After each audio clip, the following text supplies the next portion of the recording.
অসম মালাৰ অধীনত যোগীগোপাৰ পৰা বঙাইগাঁৱলৈ যোৱা পথ নিৰ্মাণৰ নামত মৈমতালিৰ অভিযোগ। যোগীগোপাৰ পৰা ঔডুবি হৈ বঙাইগাঁৱলৈ যোৱা ৩৬.৭৯১ কিলোমিটাৰ দৈৰ্ঘ্যৰ পথটোৰ নিৰ্মাণ কাৰ্য চলিছে লেহেমীয়া গতিত, যাৰ ফলত যাতায়াতৰ নামত চৰম হাৰাশাস্তিৰ সন্মুখীন হ'বলগীয়া হৈছে ৰাইজ। এজাক বৰষুণতে পথছোৱাত হয় একাঠু পৰ্যন্ত বোকা। অতি ব্যস্ত পথছোৱা নিৰ্মাণৰ নামত লৰা ধেমালি নিৰ্মাণকাৰী প্ৰতিষ্ঠানৰ বিৰুদ্ধে লৰা ধেমালি কৰাৰ অভিযোগ উত্থাপিত হৈছে এই জাপানৰ নিৰ্মাণকাৰী প্ৰতিষ্ঠানটোৰ বিৰুদ্ধে। আমি আপোনালোকক এই পথছোৱা দেখুৱাইছোঁ আৰু এই সন্দৰ্ভত আমাক খাদিমুল হুছেইনে জনাব সবিশেষ।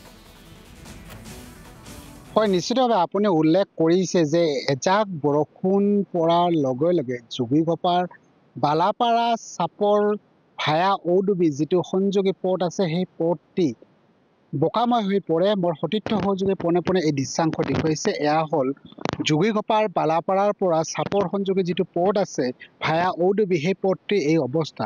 এই মুহূৰ্তত এটা কথা উল্লেখ কৰিব লাগিব, এই পথটি এই মুহূৰ্তত নিৰ্মাণ কাৰ্য চলি আছে, কিন্তু নিৰ্মাণ কাৰ্য যি মুহূৰ্তত হ'ব লাগিছিল সেই নিৰ্মাণ কাৰ্য সুচাৰুৰূপে নোহোৱাৰ ফলত এতিয়া পথটিত বোকাময় হৈ পৰিছে, যাৰ ফলত যাতায়াতত সাধাৰণ ৰাইজৰ যথেষ্ট অসুবিধাৰ সৃষ্টি হৈছে আৰু সঘনাই দুৰ্ঘটনা সংঘটিত হ'বলৈ ধৰিছে। এই মুহূৰ্তত আন এটা কথা উল্লেখ কৰিব লাগিব যে যিহেতু এই কামটো বিশেষকৈ গৌতম কনষ্ট্ৰাকশ্যন নামৰ এটা কোম্পানীয়ে কামটো লাভ কৰিছিল, তাৰ পিছতে দেখিবলৈ পোৱা গৈছিল যে কোম্পানীটো অতি লেহেমীয়া গতিৰে কাম কৰিছিল, যাৰ ফলত কিন্তু সাধাৰণ যিবোৰ জনতা আছে সেই জনতাবোৰ জমৰ যাতনাত ভুগিবলগীয়া হৈছে। কিদৰে যাতায়াত অব্যাহত ৰাখিছে ক'ব লাগিব, এটা ব্যস্তপূৰ্ণ পথ যিটো পথেৰে সঘনাই অহা যোৱা কৰে, কিন্তু আজিৰ তাৰিখত পথটোৰ এই অৱস্থাৰ কাৰণে আন এক পথেৰে যাতায়াত অব্যাহত ৰাখিবলগীয়া হৈছে।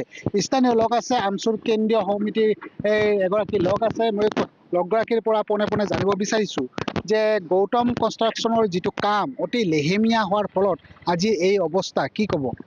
হয়, আচলতে দুখ লগা কথা, কাৰণ আমি ভাবিছিলোঁ যে ৰাস্তাখন নতুন হ'ব এই আমাৰ যোগীগোপাৰ পৰা শালবাৰী ভায়া হৈ আমাৰ এই বঙাইগাঁও শ্বহীদবেদীলৈকে, কিন্তু দুৰ্ভাগ্যজনক কথা তেওঁলোকে কাম ইমান লেহেমীয়া কৰিলে আৰু ইয়াত অতি নিম্নমানৰ কাম কৰাৰ ফলত আজি ৰাইজে জমৰ যাতনা ভুগিবলগীয়া হৈছে। আপোনালোকে ইতিমধ্যে প্ৰত্যক্ষ কৰিছে, হাজাৰ হাজাৰ গাড়ী এইখন ৰাস্তাদি অহা যোৱা কৰে, স্কুলৰ ল'ৰা ছোৱালীয়ে এইখন ৰাস্তাদি অহা যোৱা কৰে, তেওঁলোকৰ সৰু সুৰা গাড়ীবিলাক সঘনাই দুৰ্ঘটনা সংঘটিত হৈ আছে।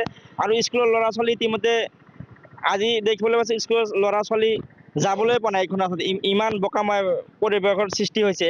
কাৰণ তেওঁলোকে পাহাৰৰ মাটি যোগীগোপাৰ ভৈৰৱচূড়া পাহাৰ খনন কৰি এই মাটিবিলাক এই এখন ৰাস্তাতে পেলাইছিল। অলপ বৰষুণ হোৱাৰ পিছত এনেকুৱা বোকাময় পৰিৱেশৰ সৃষ্টি। আৰু তেওঁলোকে এটা কাম কৰিছে, আমাৰ ভৈৰৱচূড়া পাহাৰৰ মানচিত্ৰ এখন ক'বলৈ গ'লে বেয়া কৰি দিছে। পাহাৰখন কাটি এনেকে যধে মধে পাহাৰ খনন কৰিছে, কৰি একদম পাহাৰখনৰ মানচিত্ৰই নষ্ট কৰি দিছে। চৰকাৰে যি ধৰণৰ ব্যৱস্থা গ্ৰহণ কৰিব লাগিছিল ঠিক তেনেধৰণৰ ব্যৱস্থা গ্ৰহণ কৰা নাই বুলি আপুনি উল্লেখ কৰিব বিচাৰিছে? হয়, আচলতে চৰকাৰে যিখন নীতি নিয়ম আছে, মই ভাবোঁ তেওঁলোকে সেই নীতি নিয়ম মতে কামখিনি কৰা নাই। সেই নীতি নিয়ম মতে কাম যদি কৰি লয়, নিশ্চয় আজি ৰাস্তাৰ অৱস্থা এনেকুৱা অৱস্থা নহ'লা।